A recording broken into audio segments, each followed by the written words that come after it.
boa tarde, boa noite, pessoal.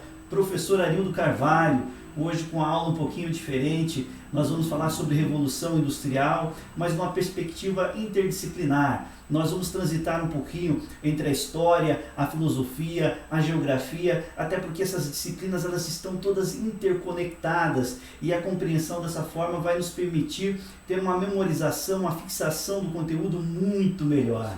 Prepara o seu café então lá agora e volta para cá, dá uma pausa no vídeo aí que agora a gente vai entender como foi que isso aconteceu. Para compreender a formação dos elementos necessários à Revolução Industrial, é importante também compreender o processo de transição entre o absolutismo monárquico e a monarquia parlamentar. A compreensão desse momento histórico exige o estudo de outras duas revoluções anteriores, a Revolução Puritana e a Revolução Gloriosa. Essas duas revoluções são orientadas por duas correntes de pensamento político-filosóficos distintas, a saber, uma que defende o absolutismo monárquico e outra que defende as monarquias parlamentares. Uma nós encontramos Thomas Hobbes, na outra John Locke, que são dois filósofos. Aí a gente percebe a conexão que existe entre a história e a filosofia. Com relação à disciplina de geografia, nós temos a ambientação geográfica e os desdobramentos geopolíticos que vão trazer até os dias atuais, partindo da primeira, segunda, terceira até a quarta Revolução Industrial, que traz toda essa tecnociência a qual nós vivemos nos dias atuais. Nesse contexto, é importante saber que o parlamento inglês estava dividido em duas câmaras, a Câmara dos Lords e a Câmara dos Comuns. A Câmara dos Comuns representava o povo e a burguesia. A Câmara dos Lords representava a nobreza. De um lado, a gente tinha o quê? Protestantes puritanos, a burguesia. De outro lado, nós tínhamos protestantes anglicanos, a nobreza. Esses interesses estavam constantemente em conflito. Durante a Revolução Puritana, também conhecida como Guerra Civil Inglesa, Carlos I, que representa os interesses do absolutismo monárquico, é decapitado. A burguesia toma o poder e surge aí uma figura importantíssima que é o Oliver Cromwell. Um governo republicano é instaurado, depois substituído por uma ditadura, mas nesse período do governo republicano é que a gente tem a figura do Oliver Cromwell, que vai ser muito importante em função de uma lei, principalmente que vai configurar uma situação muito favorável lá para a Revolução Industrial, que é o nosso foco, que a gente já está chegando lá. Ele estabelece uma lei chamada Ato de Navegação. Essa lei estabelece que todas as mercadorias transportadas da Inglaterra para a Europa, e da Europa para a Inglaterra, para a América, pertence a um monopólio inglês. Ou seja, a Holanda, que também fazia esse transporte marítimo, se sente ameaçada e acaba entrando em guerra com a Inglaterra, que é a guerra conhecida como a Guerra Anglo-Holandesa, e a Inglaterra sai vitoriosa, mais forte do que já estava, e a gente vendo aí que é uma marinha fortalecida, que até hoje, né, a gente tem aí essa marinha forte inglesa reconhecida no mundo inteiro como como a marinha mais forte do mundo, né, e isso tudo começa nessa época. Mais importante que uma marinha fortalecida, o que nós temos aí também é o resultado disso, que é o quê? Um fortalecimento da burguesia, um acúmulo de riquezas, e isso vai ser um dos elementos principais, primordiais para a Revolução Industrial que a gente vai ter lá na frente. Ainda temos aqui a questão da monarquia, que agora vai ser resolvida de uma vez por todas na próxima revolução, que é o que a gente vai chamar de Revolução Gloriosa. E para a gente entender o que aconteceu, Oliver Cromwell morre por doença, né? Não se sabe ao certo o que foi que causou a sua morte, qual foi a doença. Alguns livros dizem que é malária, mas enfim, o seu filho assume o poder, mas não tem a mesma aptidão do pai, não chega a ficar 2 anos no poder, né? Lembrando que ele tinha instaurado uma ditadura, e agora, face a isso, aquela velha monarquia absolutista volta ao poder, que é a dinastia dos Stuart. James Stuart, que tem sua filha Maria Stuart, que é protestante, criada como protestante, diferente do pai, que agora tem o quê? Religião católica. E isso é um conflito de interesses, por quê? toda a Inglaterra praticamente é protestante. Os interesses da burguesia crescente é ligado ao protestantismo, né? Lembrando que eles eram puritanos, né? Que vem do calvinismo. Então, está muito ligado a essa coisa dos bens materiais, do acúmulo de riquezas, né? E agora, o que nós temos é uma situação onde a filha, para ver como que a história, às vezes, ela não deixa de ser irônica, a filha de James II se casa com Guilherme de Orange. Guilherme de Orange é holandês, protestante, e a filha do James II também é protestante. E os dois são primos. E a história não deixa de ser irônica. A filha do rei James II católico, que é protestante, se casa com um holandês protestante, e agora o rei James, sentindo-se pressionado, ele foge, e Guilherme de Orange e Maria Stuart são nomeados reis da Inglaterra. Aí a gente tem, por fim, a Revolução Gloriosa, a qual é uma revolução que não tem violência, é uma revolução que acontece de forma pacífica, mas que põe fim de uma vez por todas nessa monarquia absolutista. Agora a gente passa a ter o que? Uma monarquia parlamentar constitucional. O que isso quer dizer? Monarquia porque eu tenho um rei. Parlamentar porque eu tenho um parlamento e o poder do rei está diminuído em relação a esse parlamento. E mais ainda, constitucional porque o poder do rei está abaixo da Constituição. E para fechar, o parlamento assina a Bill of Rights, que é a Declaração dos Direitos de 1689, onde o governo passa a interferir menos na vida dos indivíduos, a intervenção do Estado passa a ser menor e a gente promove aqueles ideais de liberalismo, né, político e econômico que a burguesia tanto almejava. Esse foi o processo de formação de alguns elementos políticos e econômicos para que tivéssemos um ambiente favorável à Revolução Industrial.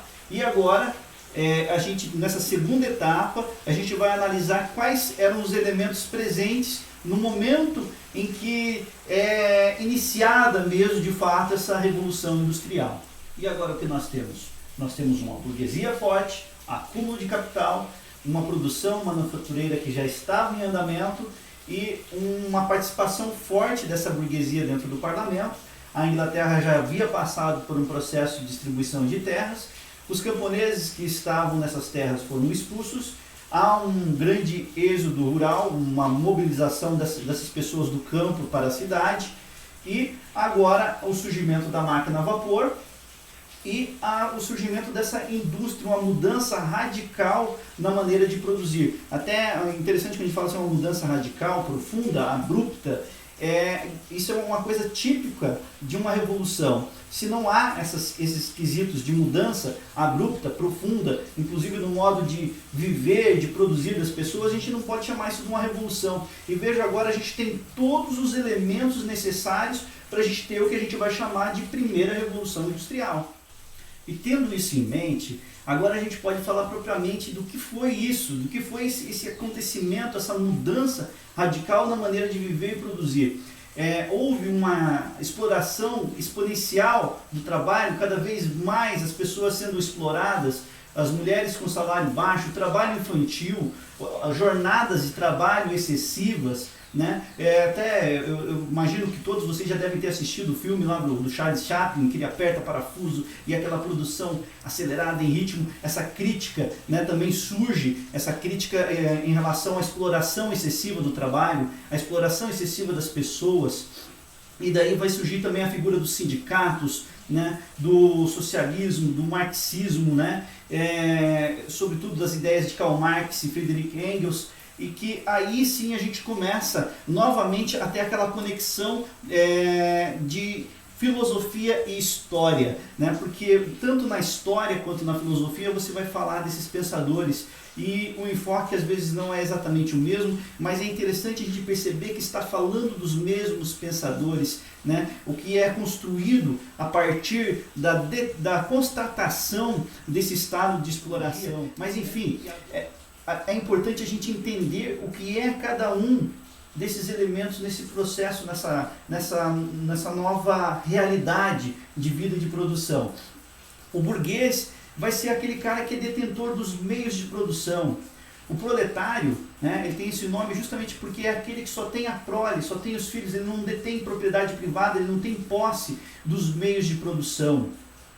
Karl Marx também vai falar da alienação, ou seja, esse trabalhador ele não tem mais, ele é tão explorado que ele não tem mais controle da sua carga horária de trabalho nem do que está produzindo. Ou seja, é um tipo de produção em que há uma fragmentação do conhecimento, ele não detém o conhecimento do processo todo. Embora a gente ainda esteja aqui na questão da indústria têxtil e da introdução da máquina a vapor, é importante também a gente falar desses conceitos, desses termos que vão aparecer para vocês, e é importante a gente saber o que isso significa. Conceitos importantes como a mais-valia. O que é a mais-valia? Para a gente ter uma ideia disso, vamos contextualizar com um exemplo atual. Você trabalha numa indústria automobilística. Lá nessa indústria automobilística, você faz peças para a porta de carro, né? Você faz o tampão da porta do carro. Você produz em torno de 1000 peças daquela por mês. E cada uma dessas peças é vendida a R$500. Né? Então a gente tem aí R$500 mil de produção mês de tampão com apenas um funcionário da fábrica. Eu tiro os custos da produção com o material, o teu salário, que é a mão de obra, e tem uma diferença. Essa diferença é o lucro, também conhecido como mais-valia. Essa mais-valia é o lucro do burguês sobre o trabalho do proletário. E veja só, quando a gente olha para a diferença entre os custos de produção e o resultante do lucro, é assustador, é assustador. Eu já entrei em debate com alunos sobre isso, e um dia um aluno me disse assim: professor, eu trabalho aí numa indústria que faz peças para caminhão.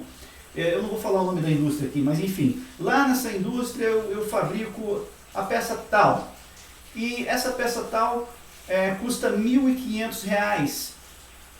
Esse processo de fabricar essa peça, eu levo em torno de 2 horas para fabricar cada uma dessas peças. Aí eu fiquei assim, pensativo: peraí, essa peça é feita do quê? É de aço. Será que o aço custa tanto assim? A peça custa R$1.500. Veja só, qual que era o salário dele na época? Sei lá, alguma coisa em torno de R$2.000, R$2.000 e poucos por mês. Quer dizer o quê? O trabalho dele ali, em poucas horas, ele já tinha todo o valor da mão de obra paga e inclusive o material. Então quer dizer que esse funcionário, um único funcionário, dava um lucro milionário para essa empresa. E não era apenas um funcionário, eram vários funcionários trabalhando nessa empresa. E aí a gente percebe o seguinte, que se não houver uma crítica desse modelo produtivo, se não houver uma crítica a essa exploração exacerbada da força de trabalho das pessoas, a gente não vai ter aí o surgimento dos sindicatos, das leis trabalhistas, e isso tudo tem um papel muito importante na história. Eu queria ressaltar para vocês então que revolução industrial não é só o fato de você desenvolver tecnologia e máquinas para produzir as coisas, mas qual é o resultado disso tudo? Qual é o resultado desse novo modelo produtivo? A gente tem uma limitação aqui de horário, está fechando já o horário que eu tenho para poder fazer esse vídeo. Eu tenho uma limitação até para isso, para eu poder carregar depois. Eu prometo para vocês dar continuidade a isso, e a gente vai ver as 4 revoluções industriais. A primeira, a segunda, a terceira e a quarta revolução, que é onde a gente vai poder contextualizar na quarta revolução a nossa realidade, como que a gente pode criar algum tipo de perspectiva para o futuro, quais são os desdobramentos sociais dessa revolução industrial, que é uma maneira de a gente fazer uma abordagem também histórica, mas de uma maneira, como posso dizer, interligada às outras disciplinas, né, que tenha essa interdisciplinaridade, justamente porque às vezes dentro da história a gente não deu tempo ainda de ter esse distanciamento histórico necessário para poder fazer uma avaliação. Mas eu digo para vocês, sim, tem muita coisa que a gente precisa analisar a respeito dessas revoluções, principalmente no aspecto social.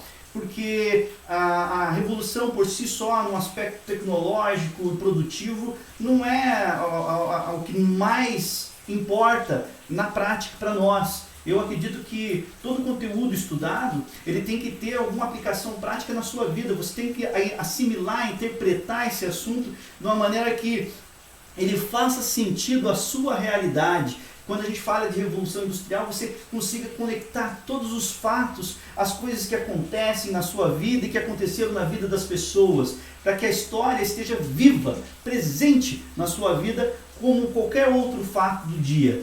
Obrigado pela atenção de vocês, fiquem com Deus, até a nossa próxima aula.